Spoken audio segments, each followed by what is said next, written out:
नमस्ते। अहम ब्रह्मास्मि ओडिया चैनल को आपण मानक स्वागत। आज आम भिड माध्यम जाना कि जीवात्मा कौन परमात्मा कौन। किछि लोग कही था जीवात्मा अलग परमात्मा अलग। परमात्मा होइछन्ति ईश्वर जहाँ को आधार करी संसार सृष्टि सबकि चलुछि। जीव होइछि ए शरीर जी कि संसार कर्म करुछि।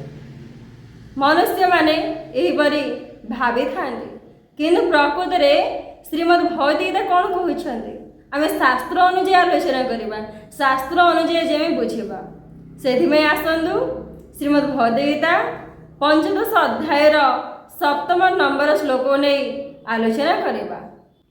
ममैवांशो जीवलोके जीवभूतः सनातनः मनः षष्ठान्द्रियाणि प्रकृतिस्थानि कर्ष्यति।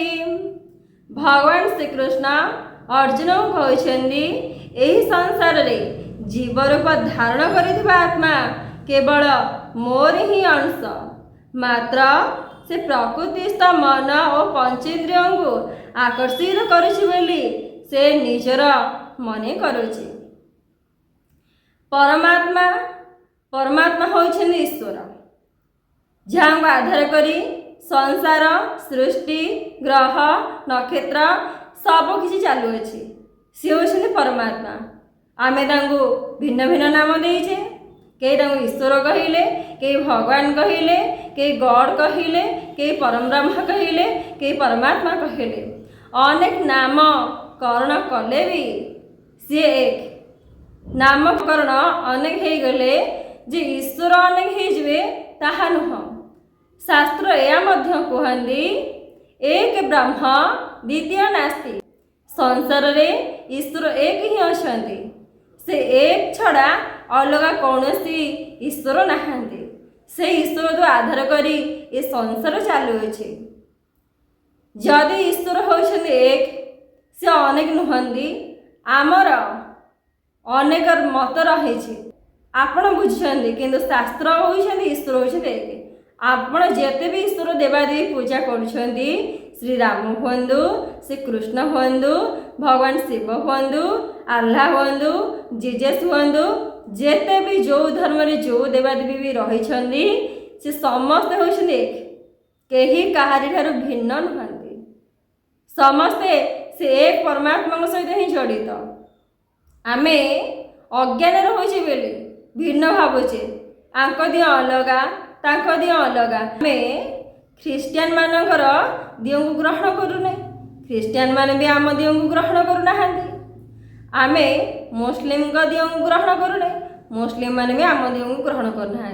तो यहीटा हूँ अज्ञानता। आमे मानि नहीं जे ईश्वर अनेक बेले अनेक मानि नबारु अनेक धर्म सृष्टि होइछि।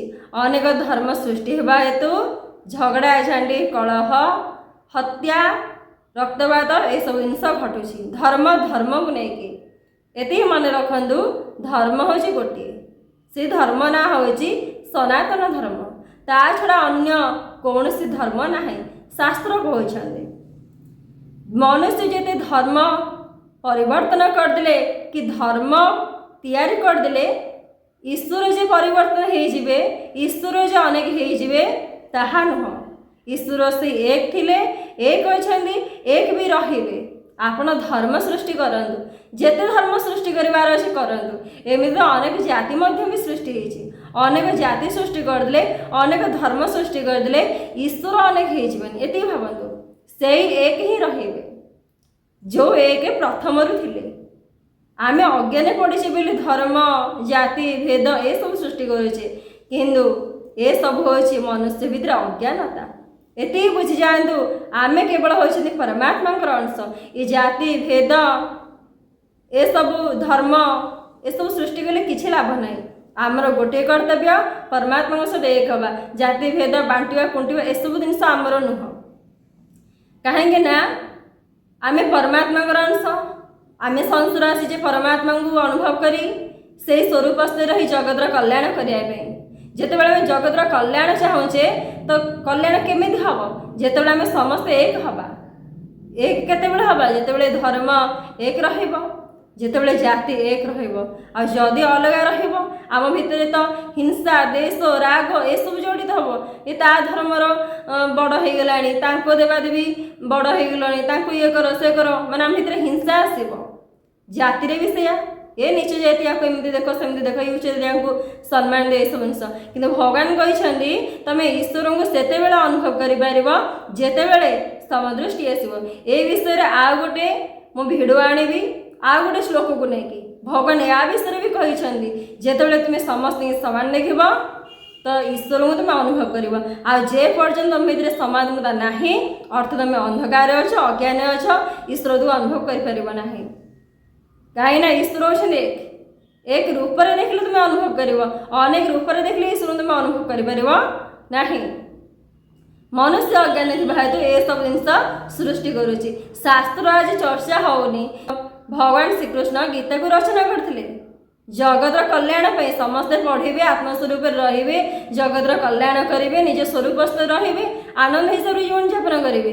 କିନ୍ତୁ ଆଜିକାଲି ଗୀତାର ଚର୍ଚ୍ଚା ହେଉନି। ଗୀତା ବି ଲୋକ ପଢ଼ୁଛନ୍ତି କିନ୍ତୁ ଗୀତାର ମୂଳ ଅର୍ଥକୁ ଚର୍ଚ୍ଚା ହେଉନି। ଭାଗବତ ପଢ଼ୁଛନ୍ତି କିନ୍ତୁ ଭାଗବତଙ୍କର ମୂଳ ଅର୍ଥକୁ ଚର୍ଚ୍ଚା ହେଉନି। ଏମିତି ବି ଲୋକେ କହୁଛନ୍ତି ସମୟ ନାହିଁ ପଢ଼ିବା ପାଇଁ। ଯଦି ନିଜ ବିଷୟରେ ନିଜେ ନ ଜାଣିବ, ଯଦି ସଂସାର ବିଷୟରେ ନ ଜାଣିବ, ଭଗବାନଙ୍କ ବିଷୟରେ ନ ଜାଣିବ, ତାହେଲେ ମଣିଷ ଜନ୍ମ ଯେଉଁ ପାଇଛ ସାର୍ଥକ କିପରି? ମଣିଷ ଜନ୍ମ ଯେଉଁ କର୍ତ୍ତବ୍ୟ ରହିଛି ସେ କର୍ମ କରିବ କିପରି? ତମେ ଯଦି ଡକ୍ଟର ହେବାକୁ ଚାହୁଁଛ ତ ଡକ୍ଟର ଯେଉଁ ସବୁ ପାଠ ରହିଛି ପଢ଼ିବାକୁ ପଡ଼ିବ, ତାପରେ ଯାଇକି ତୁମେ ଡକ୍ଟର ହେବ। ଓକିଲ ହେବାକୁ ଯିଏ ଚାହୁଁଛି ସେ ଓକିଲାତିର ଯେତେକ ପାଠ ରହିଛି ସବୁ ପଢ଼ୁଛି, ତାପରେ ଯାଇକି ସେ ଓକିଲ ହେଉଛି। ଠିକ୍ ସେମିତି ସଂସାର କରିବା ପୂର୍ବରୁ ସଂସାର ବିଷୟରେ ଜାଣିବାର ଅଛି। ମୁଁ କିଏ, କାହିଁକି ସଂସାର ଆସିଛି, ଈଶ୍ୱର କିଏ, ଏସବୁ ଜିନିଷ ଜାଣିବାର ଅଛି। ଜାଣିବାକୁ ଚେଷ୍ଟା କଲେ ସତ୍ୟକୁ ଜାଣିବେ। ସତ୍ୟକୁ ନ ଜାଣିଲେ ଏମିତି ଅଜ୍ଞାନରେ କାଟିବେ, ବାଣ୍ଟିବେ। ଧର୍ମ ପରିବର୍ତ୍ତନ ଯେଉଁ କରୁଛନ୍ତି ଆପଣ ଟିକେ ବୁଝିଲେ। ମୁଁ ମନେକର ଏଇନା ନିଜକୁ ହିନ୍ଦୁ ବୋଲି ମାନି ନେଇଛି, ମୁଁ ଯଦି ଏଇନା ଖ୍ରୀଷ୍ଟିଆନ ବୋଲି ନିଜକୁ ମାନି ନେବି, କ'ଣ ପରିବର୍ତ୍ତନ ହେଉଛି? ଶାରୀରିକ ସ୍ତରରେ ତ କିଛି ପରିବର୍ତ୍ତନ ହେଉନି, ଖାଲି ମାନସିକ ସ୍ତରରେ ମୁଁ ମାନି ନେଇଛି। ମୋ ମାନିବାଟା ହିଁ ପରିବର୍ତ୍ତନ ହେଉଛି, ନାଇଁକି ଶରୀରରେ କୌଣସି ଭିନ୍ନତା ଆସୁଛି।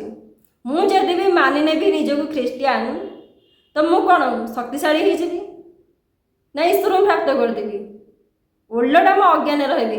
କାହିଁକିନା ଧର୍ମ ପରିବର୍ତ୍ତନ କରିଦେଲେ ମୁଁ ଯେଉଁ ଚାଲାକିଆ ଭାବୁଛି ନା ଈଶ୍ୱର ମୋର ଏ ଈଶ୍ୱର ଥିଲେ, ଏ ଈଶ୍ୱରଙ୍କୁ ମାନୁଛି, ଏ ଈଶ୍ୱର ମୋର ମଙ୍ଗଳ କରିବେ, ଆ କରିବେ, ତା କରିବେ, ଯେଉଁ ଏମିତି ସବୁ ରହିଛି ଏସବୁ ହେଉଛି ଅଜ୍ଞାନତା।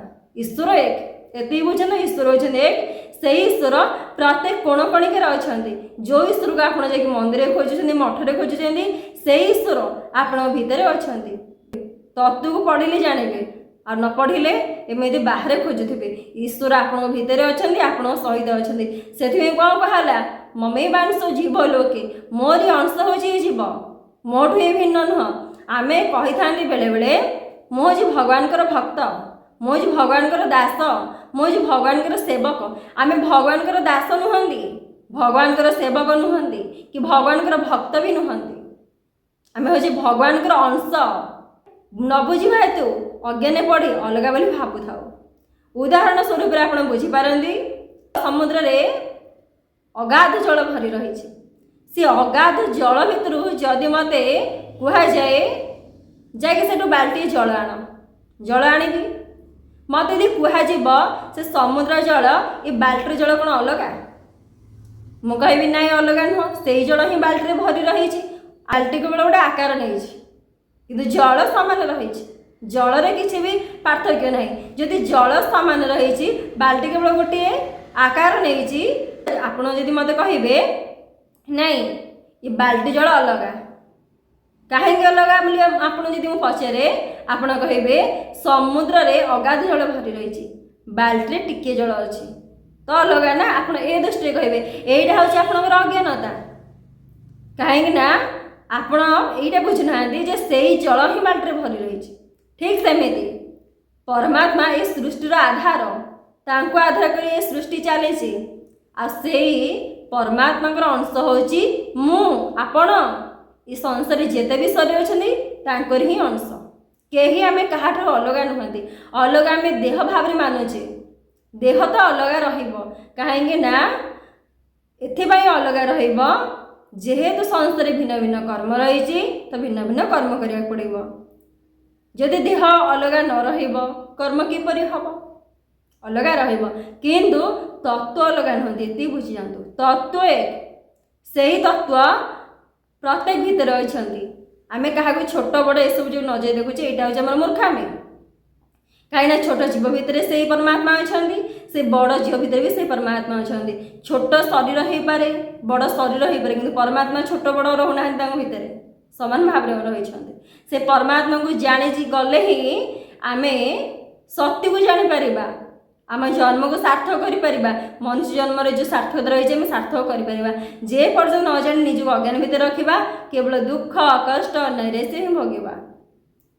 तो ये बुझी आंतु मुझे परमात्मा केवल अंश से वेदरे कहुई अहं ब्रह्मास्मि मुझे ब्रह्मकर ही अंश मोर संपर्क शरीर ना इंद्रिय ना मन क्या सहित भी ना मो संसार सहित भी संपर्क स्थापन करने को आसनी मु केवल परमात्मा सहित संपर्क स्थापन करने को आसी किंतु निजक न चिन्ह हेतु अज्ञान जड़ित हवा हेतु मु अलग बोली मानुची अलग मानिले भी मुझे भी अलग हो पारि ना जदि भी बाल्टी जल निजक भावे मो समुद्र ठारू पृथक अलग से मानवारे तार भूल रही कि प्रकृत में तार सत्यता ताहा नुह सेमती आमर मानवारे भूल रही प्रकृतर सत्य ताहा नुह आम ईश्वर ही अंश अतीत थिले वर्तमान भी अच्छे आगामी भविष्य रहा सृष्टि पछे नष्ट हो आमे थिबा